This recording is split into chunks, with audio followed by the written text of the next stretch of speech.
Constitucionales, un programa auspiciado por la Asociación Argentina de Justicia Constitucional.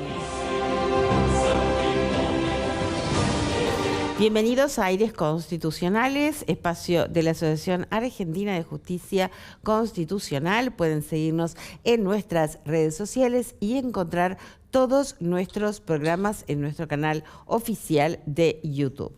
En el marco de una causa en la cual la recurrente pidió la revocatoria del pronunciamiento que había dispuesto diferir el estudio del recurso de queja hasta tanto se resolviera sobre la cuestión del beneficio de litigar sin gastos.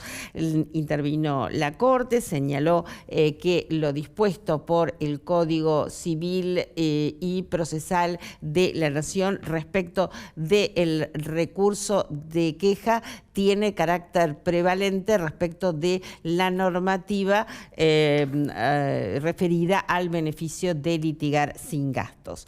Esta prevalencia, señaló, solo cede frente a la situación en la cual el requirente se encontrare dentro de las exenciones de la obligación del pago del sellado, tasa de justicia, o que hubiese sido resuelto a su favor la petición del beneficio de litigar sin gastos.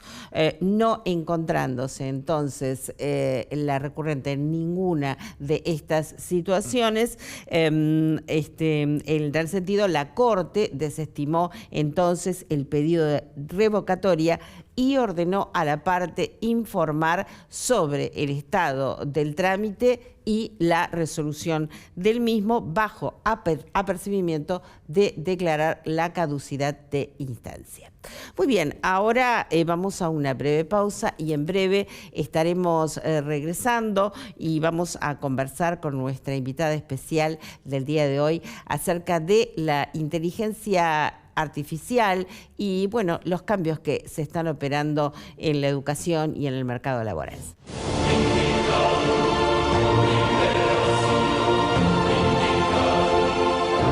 Muy bien, y aquí seguimos en Aires Constitucionales.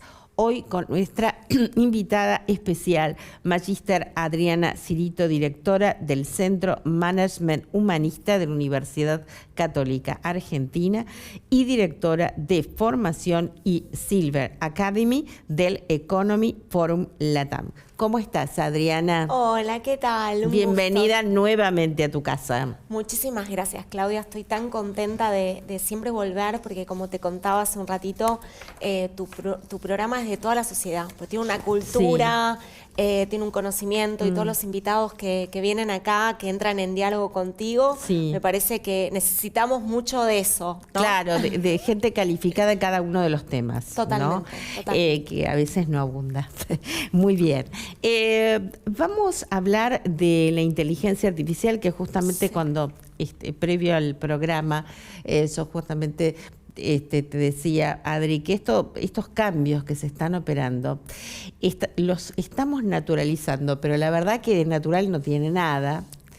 En el sentido que en algunos casos es bastante traumático, ha dejado gente fuera del circuito laboral directamente, con un alto grado de frustración y de depresión, ¿por qué no decirlo? Porque no encuentran la salida, mientras que los que quedan en el mercado laboral, que ahora vos como especialista vas a estar hablando de esto, también tantas horas de trabajo, tanta demanda que existe en cuanto a horas, en cuanto a dedicación, a estudio, a cambio permanente, también provoca situaciones de, digamos, de angustia, de ansiedad, y por qué no decirlo muchas veces, de depresión y hasta de cuestionamiento del sentido de la vida. Totalmente. Traes un tema maravilloso, ¿no? Porque yo, que me apasiona el tema de la educación, bueno, el Papa Francisco había establecido el Pacto Educativo Global y uno de los principios era poner en el centro a la persona, ¿no? Entonces, tanto en el trabajo como en la educación, volver a poner el centro en la persona es volver a pedirle a esa persona que pueda encontrarle el sentido de su vida aprendiendo, ¿no? Esta idea de aprender a lo largo de la vida, porque a veces uno habla de educación y te suena como muy formal, es decir, bueno, ¿cuántos quedamos fuera del sistema, ¿no?, de educación formal? Y en realidad la educación o el aprendizaje tiene que ver también con otros aspectos, ¿no?, de nuestra vida, que es el aprender hasta incluso de pequeño. Dicen que, bueno, que la familia es la primera escuela, ¿no? Seguimos potenciando eso. Y cada vez más se ve lo que vos decís, Claudia, ¿no? Esto, como hay una desvinculación entre el sentido del trabajo, que el trabajo, digamos, desde, ¿no?, si nos ponemos en más sentido aristotélico del término, ¿no?, es como que nos da dignidad como personas, ¿no? Entonces, si empezamos cada vez más a automatizar ese proceso de encontrarle el sentido a lo que hacemos, pensando además que pasamos entre 25 y 30 años de nuestra vida trabajando en los ámbitos laborales. Lo que vos decís nos trae grandes desafíos. ¿Cómo transformamos esos ámbitos laborales en amigables con las personas? Y sobre todo cuando hay una transversalidad que es la inteligencia artificial, que hasta el día de hoy no sabemos bien qué es, ¿no? Es como que muchos hablamos, muchos lo estudiamos, pero en el fondo lo que conocemos de la automatización del trabajo, de la inteligencia artificial, aún conocemos el 1% de todo lo que va a ser, ¿no? Y en la educación ni hablar. De hecho, se están pensando, estructurando, diseñando nuevos modelos educativos, ¿no? Es decir, jóvenes, nuevas miradas sobre orientaciones de la educación, ¿no? Hacia cómo conectamos más a nuestros jóvenes, no solamente en el ámbito universitario, que es fundamental, pero no todos ingresan a la universidad, pero sí el acceso al mercado laboral, teniendo esta posibilidad de la inteligencia artificial a su servicio, ¿no? Entonces, por ejemplo, te doy un ejemplo, desde la Universidad Católica Argentina estamos pensando en un nuevo perfil de educación secundaria que tiene que ver con esto, qué herramientas de habilidades técnicas, ¿no?, en tecnología, ciencias de datos, inteligencia artificial, pero sobre todo qué habilidades socioemocionales tienen que adquirir esos jóvenes para entrar en un mercado laboral profundamente dinámico, ambiguo, complejo, cambiante y fluctuante, y sobre todo en un ámbito laboral en donde convivimos generaciones que estamos ansiosas, estresadas y cansadas, ¿no? Hay un libro maravilloso de Jonathan Haidt que se llama La generación ansiosa, que si bien habla de la generación de los más jóvenes, uno se siente identificado, ¿no? Esto, el estrés nos hace como de alguna manera perder el sentido de nuestra propia existencia. Sí, ¿no? sí. Esta cuestión, ¿no?, vinculada al tema del trabajo y la dignidad, percibo que no todo el mundo lo vive como una suerte de identidad entre el trabajo y la dignidad, por esta cuestión de largas horas de trabajo que a veces no tiene que ver, no tiene coherencia con sus propios fines o propósitos de vida. Esto es muy importante porque esto motiva para la tarea. Y vos sabés muy bien como especialista que a mayor motivación mejorás el resultado. ¿Esto se trabaja? Sí, mira, traes un tema maravilloso, que es la motivación y la inspiración, si querés. Claro. te agrego, ¿no? Esta idea de decir, bueno, el propósito en la vida, los japoneses, la cultura, ahora hay un libro maravilloso que se llama Ikigai, que hablan de ese concepto tan maravilloso, que es no más que el propósito de vida, pero hablan de que tiene que haber un equilibrio entre nuestra profesión, nuestra vocación, nuestra misión, ¿no?, que venimos a hacer, y nuestra visión de vida. Cuanto más equilibrado y más junto esté lo que hacemos en nuestro trabajo, nuestro sentido, ¿no?, de vocacional puesto en esa tarea, más estamos cercanos a tener una vida plena, ¿no? Pero para que esto se dé tiene que haber un contexto. Muy bien vos decís, ¿no? El tema el trabajo en cuanto a dignidad tiene que ver con el ámbito laboral, ¿no?, en donde uno se desarrolla como trabajador también, ¿no? El tema de los derechos, como también las obligaciones. Siempre a mí me gusta, cuando pensamos en las estrategias de formación ética y ciudadana, ¿no?, en las escuelas o incluso en algunos diseños curriculares que se hicieron en la Ciudad de Buenos Aires, siempre se hablaba mucho de derechos, pero también hay obligaciones como ciudadano, ¿no? Esto está pasando, está cambiando mucho el mercado laboral. Vos pensás que hay países que no solo están definiendo su modelo educativo, sino que están definiendo su modelo educativo en cuanto su modelo de mercado laboral, ¿no? El caso de, ni hablar del currículum flexible como países como Finlandia, ¿no? De que hay como una mayor autonomía para el estudiante, pero también para el docente en cuanto a brindar contenidos. Tenés otros países que están rediseñando la cantidad de horas, ¿no? productivas de un trabajador, que eso está como demostrado, es decir, la reducción, ¿no? de la jornada laboral. Claro. Bueno, Calidad, calidad versus cantidad, ¿no? Exactamente, pero también depende del contexto, ¿no? Porque hablamos por ahí a veces también de sectores que están en mucha informalidad, ¿no? No nos olvidemos que el contexto en Argentina, bueno, si Dios quiere, hace poco el Observatorio de la Deuda Social ha mostrado mejora de indicadores, ¿no? Pero bueno, tenemos que pensar que hay un contexto en donde hay chicos que estudian en situación de pobreza, ¿no? Y bueno, salir de esa situación, cuando uno hablamos de situación es porque entendemos quienes trabajamos estos temas que hay oportunidades para poder salir de esa situación, ¿no? Y vos traes un tema muy importante que tiene que ver qué habilidades, ¿no? necesitamos los nuevos trabajadores, si querés, en este mercado, ¿no? Sí. Y cómo relacionarlos con nosotros. Una de las cuestiones que creo que también, como todo, se ha puesto en crisis es el tema liderazgo. ¿Cómo Por lo ves? supuesto. Yo creo que se ha modificado enormemente. Totalmente. Ya el líder antes era un liderazgo más vertical, Sí. y ahora es una horizontalidad absoluta de las estrategias. A mí me gusta hablar mucho de estrategias de liderazgo y digo, bueno, hay que hackear el término de liderazgo tradicional. Ya eso de que uno se encuadraba si era, no sé, un líder más emocional, más democrático, más autocrítico, si querés, ya eso es que no encaja ser uno. Uno tiene que ser todo eso en cuanto al contexto, ¿no? Y ni hablar en cuanto a la gestión emocional de ese estilo de liderazgo, ¿no? Sí. Muchas veces uno ve que hay los estilos de liderazgos más de las startups, si vos ves, ¿no? esta lógica de que tiene ciertas habilidades socioemocionales, que uno ve la autonomía, ¿no? El pensamiento crítico. A mí me gusta mucho hablar de pensamiento divergente, ¿no?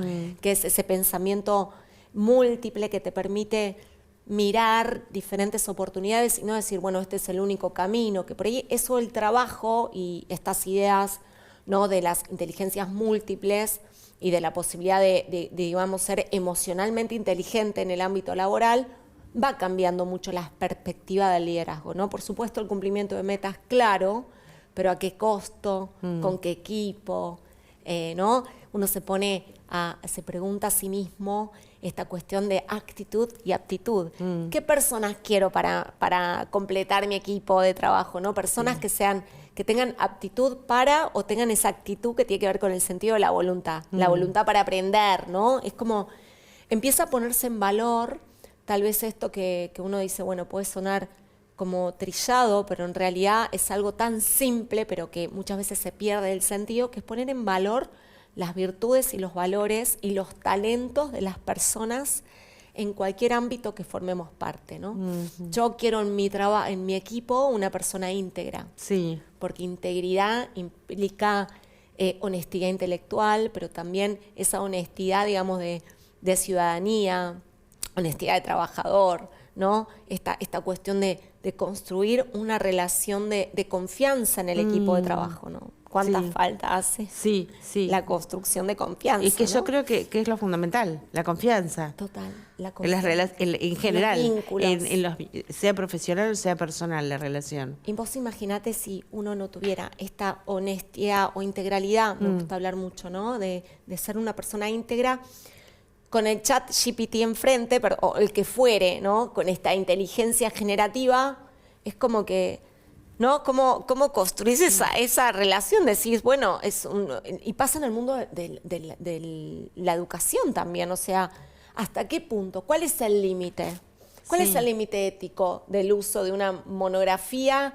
Y empiezan a aparecer temas legales que te competen propiedad intelectual, que es el de la computadora. Si yo entrego un trabajo todo realizado por la inteligencia artificial, que utiliza todo lo que hay en las redes dando vuelta, ¿no? Y me construye un conocimiento. ¿De quién es ese conocimiento?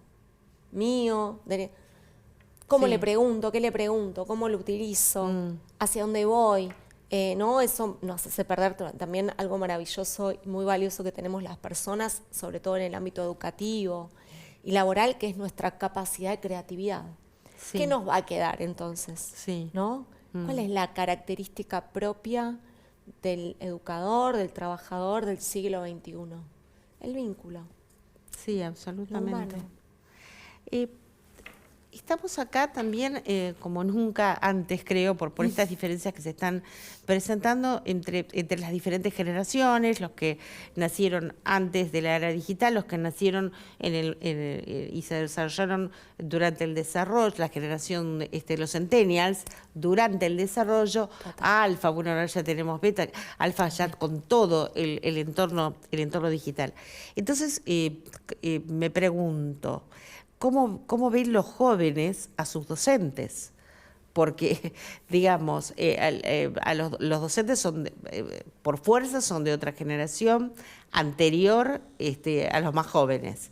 Y que parece ser que en la medida que las generaciones van surgiendo, estas van como siendo más amigables y tienen una empatía superior con la inteligencia artificial que sus docentes. ¿Cómo esto hacemos encontrar el equilibrio? Porque puede haber divergencias en este punto. Totalmente de acuerdo. Mira, traes un tema muy importante y vos me hiciste una pregunta y yo te voy a responder con una respuesta que le hicieron esta pregunta a Mandela y le preguntaban, ¿cómo cree usted que se pueda transformar el mundo? Y le dio, te voy a dar 3 respuestas y le dijo, educación, educación, educación.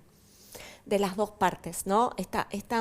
También hay que construir esta figura que tenemos también del docente, ¿no? Que a veces hay que no se capacita, yo creo fielmente que quienes amamos por vocación la educación, tenemos que estar todo el tiempo capacitándonos. Sí. Es parte de la docencia. Es parte de nuestra vida, es parte de nuestra siempre. esencia, lo que Ser hablamos. alumnos, o sea, es como que somos docentes y a la vez somos alumnos eternos.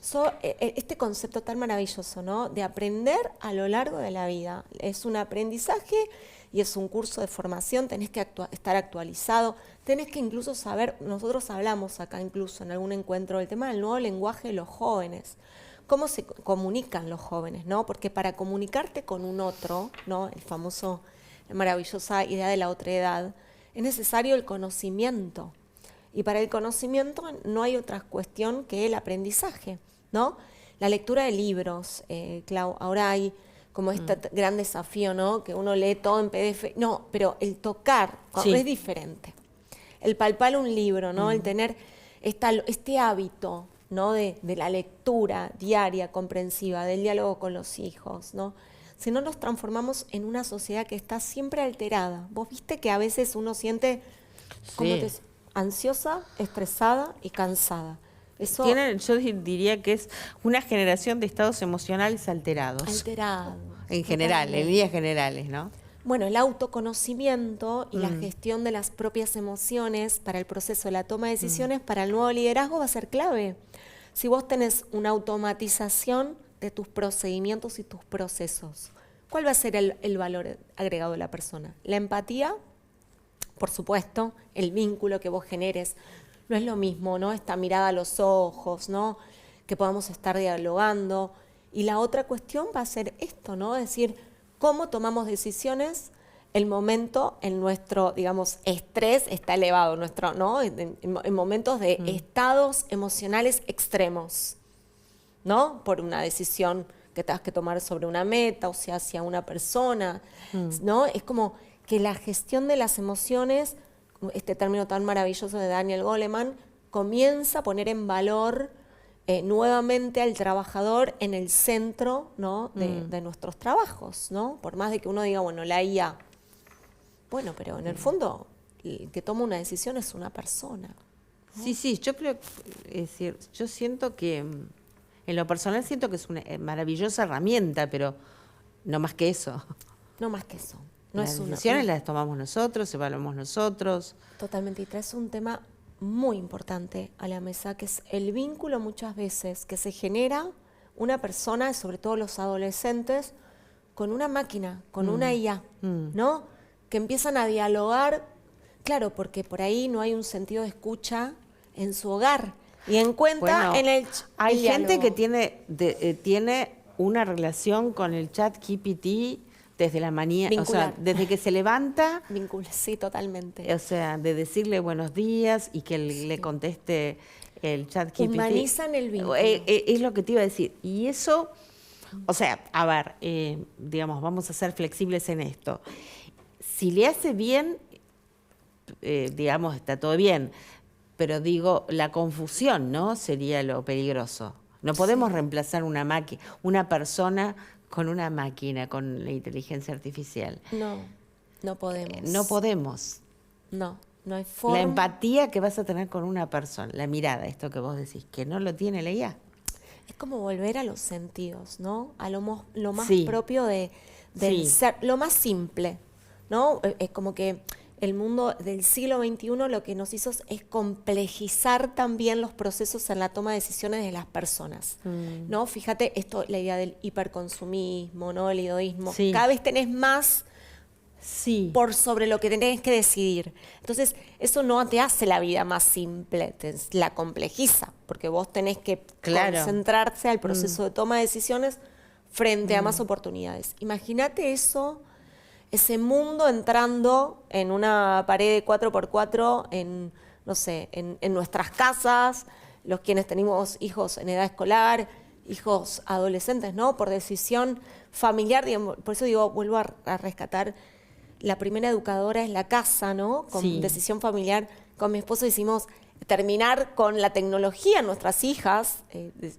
controlada, pero decimos diferente. Y nada, empezó la conexión con el disfrute, con el juego recreativo de otra manera, ¿no? Sí. Y creo que eso es empezar como a sanar esto, ¿no? El vínculo que uno va generando, porque está toda nuestra vida, pero bueno, empezar a poner límites, ¿no? Sí, y diferenciar. Me parece que es muy importante diferenciar. Recién hablabas de la toma de decisiones. Sí, por supuesto. ¿Cómo afecta, bueno, ni hablar con la cuestión de los logaritmos, la información que permanentemente nos cae? O sea, yo misma dudo, porque, digamos, soy una gran consumidora de información, por lógica, pero digo, yo no estaré generando, ¿entendés? Le generas información a la nube. Claro, le genero información y voy generando como mis propias respuestas. O sea, antes como que uno compraba varios diarios, digamos. Mira, muy interesante lo que... En cambio, ahora yo hasta dudo, ¿entendés? De la información que recibo. ¿Me entendés lo que...? Y ahí está el proceso de toma de decisiones. Como que hay una trampa en el sistema que me lleva a reafirmar lo que yo ya pienso. Y yo no quiero que me reafirme lo que pienso, quiero que otras posiciones, ¿entendés? Totalmente de acuerdo. Y ahí es donde ahí hablamos del tema que entra en el juego, la pluralidad y la diversidad de pensamientos, ¿no? Cuanto esto que hablamos de la generación de equipos, o por qué los equipos son diferentes. La idea es que sean distintos, porque lo enriquecedor de las personas es que somos diferentes. Son las diferencias, absolutamente. Las diferencias con esta lógica que bien decís vos, de un pensamiento crítico y una regulación emocional, porque frente a esas diferencias lógico, hay puede límites. aparecer el diálogo. Sí, no, y nosotros podemos tener nuestros límites éticos, nuestros valores, es decir, no es que vamos a escuchar y vamos a aceptar todos, pero digo, todo, pero nos enriquece el otro desde sus diferencias. Y podemos decir, bueno, esto lo incorporo, no lo incorporo. Totalmente. Y la idea de la escucha, ¿no? De esta escucha activa, porque me encanta el español, es tan rico nuestro idioma que, bueno, la diferencia entre oír y escuchar, ¿no? Es que generalmente ahora es como que estamos en un momento en que la escucha activa no solamente el oír. El oír uno puede estar con este dispositivo, alguien te habla, lo oís, pero no estás escuchando, no estás siendo trascendente esa conversación, ese diálogo para vos, ¿no? Pues estamos todo el ¿Te ha tiempo pasado conectados. que estás mirando el celular y dices, te estoy Sí. escuchando, ¿eh? No, Sí, no me no. estás escuchando. No estás, me claro. estás oyendo. Exacto, ¿no? Tenemos que cerrar a diciembre, nos resulta breve el espacio, es increíble, muy corto. Así Seguimos que dialogando. te despido hasta el próximo encuentro, agradeciéndote tu presencia como siempre. Un placer, Claudia, en tu casa. y gracias. Muy bien, nosotros nos despedimos hasta nuestro próximo programa, como siempre, aquí en Metro.